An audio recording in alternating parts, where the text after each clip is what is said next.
gotta catch a vibe to the shit. Like, if I don't catch a vibe to the shit, I'm gonna be forcing it. Like, I ain't trying to force nothing, man. This shit. All eyes on me. Riding in the drop with my lady. AP fresh out the box, it's my baby. Hoes in my inbox on the daily. Might be the ops trying to sweep me, cause they see the watch so crazy. Diamonds on my neck looking kinky. A nigga been hot with it lately. This one's for my supporters, from all corners, offshore, cross waters, beyond borders. Got pre-orders from places I can't pronounce, homie. They fucking with math, they counting on me.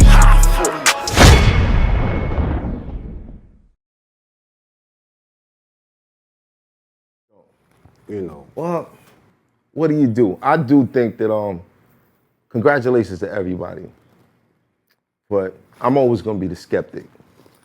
You can hate it or love it. I'm always gonna be the skeptic. I'm always gonna be the one that's gonna look a little bit deeper than a regular person. All right, so you say you got called for the tournament. Right. What were the questions you asked? What was you leery about? What you said you didn't give an answer? The judgments and the fan vote. I know that it's catered to certain people because, you know, it's about who they see all the time. And I'm not somebody they see all the time. Now, if it was just, if it was solely relied on judgment, and I knew who the judges are, and I could respect those names, the reputable names, then yeah. But you gotta watch, like, what's the terrain that you about to do battle on. And I looked at it and I was like, yeah, I don't know about this. I don't know about this. It's all going down on the West Coast, and you got West Coast battlers in there? Yeah, I don't know about this. But you don't think, these two things, right? Of course, I looked at it the same way. It pushed me to the point where I said, nothing could be debatable. I have to smoke Official. I have to smoke Jack Boy. Even when I was writing for Nitty, I was like, I can't go for the... That's not from the West. Yeah, but also, I can't look at it like that, because we done had so many home games, though. Right. Now it's $100K. No. We never had a home game for $100,000. I'm glad you said that. My bad. You know what I'm saying? I never had a home game for $100,000. There was so many bloggers that saw my shit and they said, well, what about all the times niggas is in New York and it wasn't fair then? My nigga, it's $100K on the line. And was it judges? There should be no type of situation that gives someone an unfair advantage. Period. You want to cry about, niggas having to come to New York? That's where it was popping at. Mind you, a lot of these battle rappers came to New York and got a name. Man. They got a name that they could carry home and have respect where they was from. Yeah. So I don't want to hear all that shit. I'm saying if it's a tournament. Yeah. I'm not complaining if it's a regular battle. Cool. It is what it is. You know what it is. Basketball players, they got to play home games.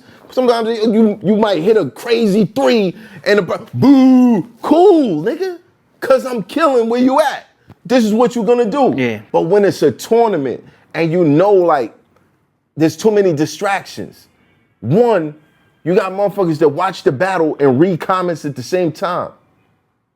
That in itself, that was one thing that I made sure when I got there was like, yo, turn your phone sideways. Because that shit was always retarded to me. Like, how are you reading comments and listening to intricate bars at the same time? Unless you're someone who does this, I can't even expect you to get half of the shit being said if you're doing that. Yeah. You know what I mean? Turn your phone sideways. After the round is over, you can turn it back, type whatever you want, but turn it sideways. Respect the rappers who are sitting there busting their brains for weeks to entertain.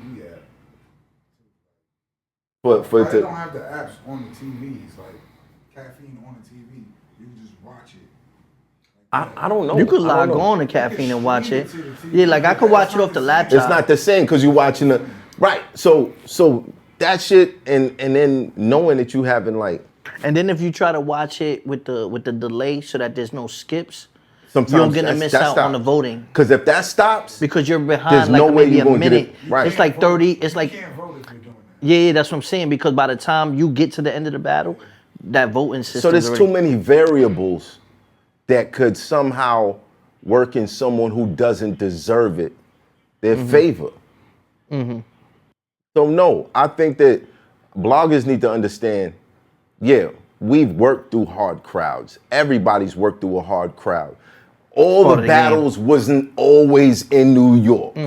I battled T-Rex, Averb, Calico. We battled Verb and Hitman in Marv, St. Louis. Arsenal. Then I started going all around the world with this shit. I went to St. Louis. I battled Hitman and B-Magic out there. I've been to Canada hella times. Like, I've done London. that. We went to London. We did all that. You know what I'm saying? I've done that. That's cool. It's a home game. But when it's a tournament with 100K on the line, I think it's important that the league make it as fair as possible. Otherwise, you just jerking people around. That's it. You got motherfuckers busting their brains, coming up with shit, and there's gonna be a nigga that's gonna walk in there and say ABC, and then 7 niggas is gonna go, oh, that was fire! So Geechee and Nitty should be completely dolo or known. They're not gonna do that. Bro, it's kind of defeating the purpose, because those are the should've did that from the motherfuckers beginning. who benefited from the shit being then fucked even- up. You and know what I mean? the Like, actual event is but different. Geechee's It's like from LA. Those event is big. this is what I'm saying. You think now He's Nitty gonna from have LA, that support? right? Okay, cool. You think Nitty gonna have that support now? All them Crip niggas that was there for Geechee stayed for Nitty. You think now they gonna sit there and be like, yeah, cuz, we here for you too? Nah, nigga. Insane versus Nutty, nigga.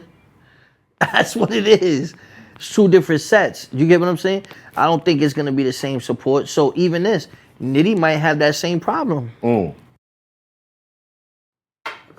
But then again, it might be a trash battle because they already know they're gonna split it. Make sure y'all pay y'all taxes, man.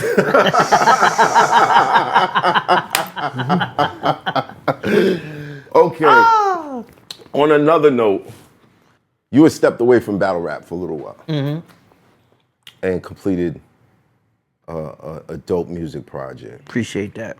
Rest in peace of Meg. I know that a lot of the motivation for that came from Meg passing. Yeah.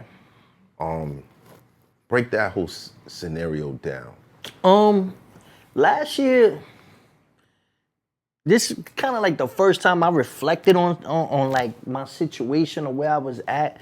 And I feel like last year was a year where like I really matured as just a person, as an individual, as a father, as whatever, you know what I'm saying? Like, and you know, with the whole COVID thing and everything like that, you know, shit got serious for a lot of people, a lot of families, you know?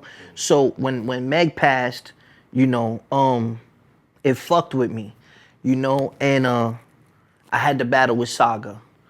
It's a great battle. If a lot of people don't know that, especially my third, I dedicated that to him. That was like, that would have been a viral round if it was online, you know? And then after that, I felt like, all right, I gotta do this. Like, you know, like you feel like that pressure to hold it down because, you know, you lost somebody.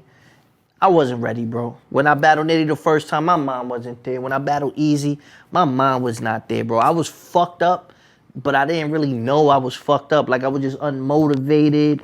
I let myself go. I wasn't doing nothing, bro. I was clamped up in the crib, you know what I mean? Staying to myself. And I thought I was okay, but I wasn't okay, you know? And when I lost that Easy battle to somebody that I felt like I shouldn't have lost, I was like, okay, I gotta chill. I gotta step back, you know? And I was like, I can't be forcing anything.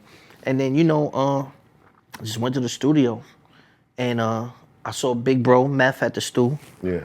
And I just started getting that motivation, like something that I wanted to do, not something I was asked to do. Right. You know, a lot of the times we get asked, yo, Cole, we want you to battle this person. Yo, we got some money for you. A lot of things be money motivated.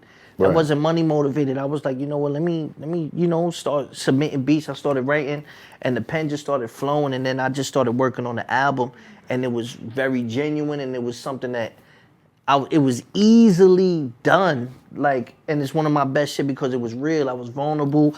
I spoke on a lot of subjects, and I wasn't trying to make any type of record. I wasn't trying to make a party record, or Right. I was just rapping. Right. You know what I mean? And the people, the circle that I formed around making the album, it was just natural, you know, and that was like kind of where I was just like, all right, you know, this is what I need to do. And it really took my focus off battle rap, which I needed. I needed to not be worried about a fucking battle or an interview or anything. You know what I mean? I take it and as I do feel like sometimes we have to step back because we've been doing this for so long. It's a love-hate situation. It is. You and know with what I mean? battle rap, if you're not into it, do not take a battle you're not into. Because it's a different thing. I feel like this is what is shown. You'll get a whole different Cortez when I want to do it. And I think that was something that you might attest to from back in the day. We was hungry in the Fight Club.